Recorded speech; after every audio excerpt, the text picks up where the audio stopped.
Hi, I'm Nick Salazar for TriRig.com. I'm here with Tim O'Donnell, and we're just going to be chatting a little bit about his recent race exploits and equipment. And so, Tim, last weekend you were in Galveston. Yeah. You had a pretty good time out there, I think. Yeah, Galveston was a great race for me. Came down to the wire, but wins like that are always more special and more memorable. I think you came off the bike in somewhere around 5th. And just looking at some of the fatigue in your face, in particular, I was like, I don't think he's going to climb back up there. And seeing you claw all the way up to first place was just incredible.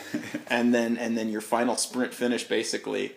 What was going through your mind at that point? When you come off the bike 4th or 5th, what were you thinking about? Well, historically I've run really well on that course. I ran 111s the last 2 years. Yeah. And when I knew everybody was within 90 seconds, I actually felt really, really good about where I was in the race. And then I started running, and I felt horrible. It wasn't really until the last lap of the run where I started to feel a little bit better, and I think everybody else started to go the opposite way. It's a 4-hour race, and you just never want to let up because you don't know what's going to happen. I mean, how hard is that mentally? Because I remember there's one shot in a gallery I posted where you're about to make the catch on Lance Armstrong. And he's known for just wearing a mask no matter what's happening to him. He has basically the same facial expression. Yeah, that was probably the hardest guy to pass just because I had closed the gap pretty quickly. And then, he sat like maybe 15 or 20 seconds up the road on me for a while. And then he repassed Stefan Poulat. So, it looked like he was gaining momentum too. So I was, kind of like, wow, am I really, am I not going to catch him right now? Yeah. But, when you really start to feel bad, you have to focus on the small things. You need to focus on your mechanics, your cadence, and if you can stay in the moment, that really helps a lot. Gotcha. Yeah, I mean, well, that's one thing that was really impressive, at least from a spectator's perspective, is, regardless of how it looked like you were feeling on your face, your mechanics still looked like perfect. Like you have like an excellent run stride. You can see like, you're not starting to fall apart. You're not hunched over. Yeah. That was cool to see for sure. Thanks. Yeah, I mean, I'm not a runner from background, and I learned how to run running off the bike, and I have a naturally high cadence, so I think that really helps me stay on top of things later on in the race. Gotcha. Well, speaking of Lance Armstrong, I get the sense that a lot of pros, appreciate what he's bringing to the sport in terms of additional media coverage, but at the same time, maybe are a little bit tired of hearing so many questions about Lance Armstrong and seeing so much attention when, maybe they've been in the sport a little longer and feel like they've paid their dues to this sport a little bit more. Yeah. But that being said, I do have a Lance Armstrong question for you, which is, after all of that, do you get an extra bit of satisfaction from winning that race? Is that something that's like extra special for that? Or? I mean, I think him being in the race, not necessarily beating him, but the attention that was brought to the race was really a huge bonus for me. Nice. I think it helped kind of get my name out there a little bit more, and sure. I mean, I appreciate it. Thanks, Lance.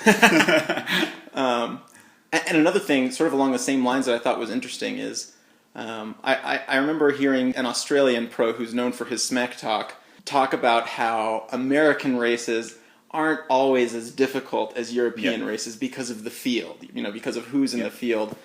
And I don't think anybody was saying that about Galveston. It was an insanely stacked field. Yeah, absolutely. I mean, a lot of those European guys, you don't see them over in at the World Champs, 7.3 World Champs.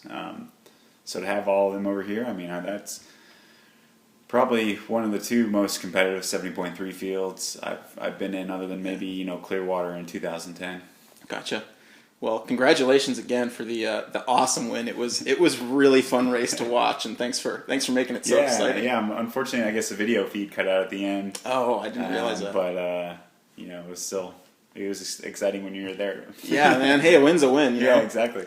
Now, switching gears a little bit, if you'll pardon the terrible pun. Hey-o. I want to talk about equipment a little bit. There's kind of a spectrum in terms of how pros approach their equipment. On the one end, there's sort of a really old school approach, which is like, put me on any bike, put me in any shoe, give me any equipment, I'll compete in it and I'll be just fine. All the way on the other side of the spectrum, there's people who scrutinize every millimeter of everything that they take with them to the race and have to have all the special things in the world. And I'm wondering where you think you sit on that perspective and why. I mean, I'm an engineer in education, so I have the utmost respect for the small things, the details. Yeah. But I think there's a time and a place in your career for them. If you're not at the point where you're running with the best, or if you can't put out the watts you need to ride with everybody anyways, I think you need to put your energy into that before you put it into those details, and almost use that when you make the jump, the next step, that you can then you have an extra tool to use. Gotcha. Just like that little extra. I mean, first year racing Ironman stuff, I had the bottle cages on the back of the bike, and a lot of people said, "Oh, that's going to kill you." Slowing you down. Yeah, slowing you down. It's like, all right, well, get through this year, and then when I figure out the whole Ironman racing thing, I'll have another little extra, little gift, a couple more watts on the bike. Gotcha. So what have you paid attention to then since then? I mean, you just mentioned rear bottle placement. Yep. Now you're running some bottles up front. Yep, and going with the horizontal. I went to the wind tunnel with Argon last year, and the horizontal bottle was huge for me with Gotcha. the front. It's a very aero front end, so if you don't have that horizontal bottle on there, then you're gonna put yourself at a deficit and kind of negate the sweet bike that you have underneath you. Yeah. And then trying to get a bottle, a single bottle mount behind the back seat. Okay. That's kind of what I'm working on right now. Gotcha. Those are the two main things. Wheel choices are always, in the back of your mind. And, hand position on the front of the bike, where you're, for me, closing the gap in the front. It's where I can gain some air. Gotcha. So you're riding kind of a high hands position. Yeah. So you guys found in the wind tunnel for you that was helpful for me, and that's really it is. It's kind of rider specific. Yeah. And I'm not TJ. I don't have I'm not anything crazy like that. But just to bring it up a little bit, I feel helps. Right on.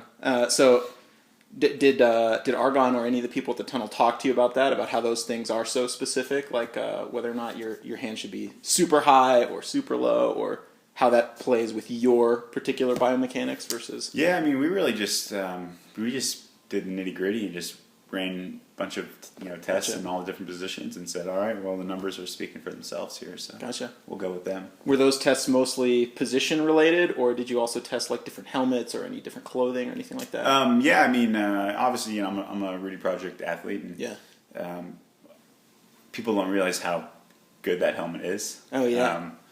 And I found one thing I found out is there's a cover on the back of the helmet. Yeah. Well, if you drop your head, then the cover is causing more drag. Where you can pop the cover out, so when you drop your head, the air flows right through. Oh, okay. So there's like a little detail where I was riding with the cover on. I shouldn't have been, because I occasionally do drop my head. But that helmet worked perfectly for me. Great. I mean, we tested other helmets that they had at the tunnel, and nothing compared. Oh, no kidding. That's great. I know Andy Potts rides with like a prototype version helmet that they have had for a number of years. That's like all carbon, and it's a different shape than the wingspan. Have you seen that? Or did you test that one? That helmet, I had one of those helmets. Okay. It was basically their old TT helmet with a carbon shell on top of it. Gotcha. And it was heavy. Okay. It was very heavy on the head. And probably a little warmer? Yeah. There's no venting? Yeah. Okay. So it looks cool though. Yeah. I really like the selector, the Giro selector. I like the look of that helmet, but that's half the battles looking good. Yeah, that's right. That's right. It's not performance, it's style. Well, you're not doing too bad, I don't think. And anyway, when you're winning races, people will forgive a lot of different. Like Faris Al Sultan, he runs kind of like this. Yep. But when you're a former Ironman world champion, you've earned the right to run however the heck you want to run. Gets you point A to point B first. Yeah. Okay, so of everything, either on your bike or your run or even your swim gear, is there like something in particular that you couldn't live without? Like if you lost all your sponsors and you were buying everything yourself, is there like, this is the first thing I would rebuy if I had to get it? Is there something like that sticks out? I love my wheels. Yeah? Yeah.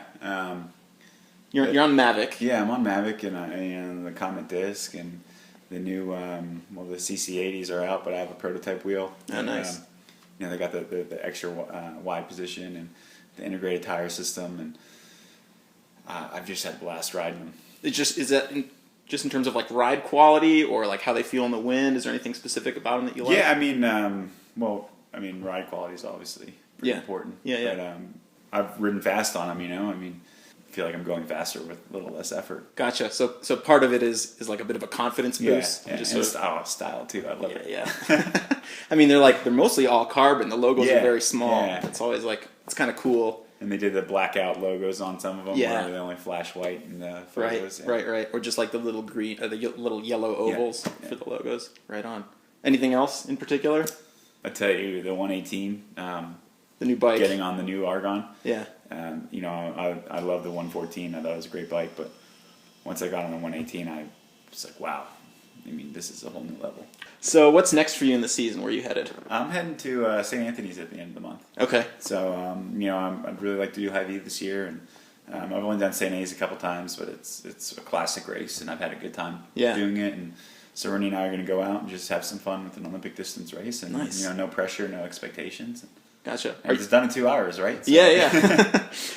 Are you training a little bit differently right now? Are you trying to get a little bit more speed work in, that kind of thing? Yeah, my whole approach this year, I think by the end of last year, I had done a lot of Ironman training, starting the very beginning of the year for Ironman Texas. Yeah.